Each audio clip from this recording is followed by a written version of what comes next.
Hello guys! Ito at marami kasi yung naluto ko kaninang kajun, seafood. Yung natirang hipon at alimasa, ginawa kong gata. Sakit batok na talaga kami nito. Cheers!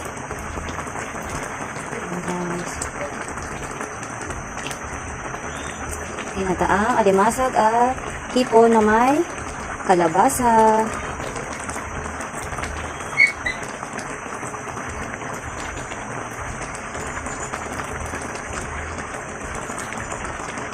Ang dami pa rin pala.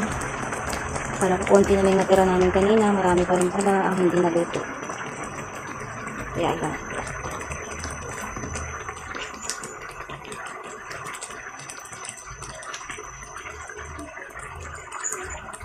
Magandang gabi guys. Kain tayo.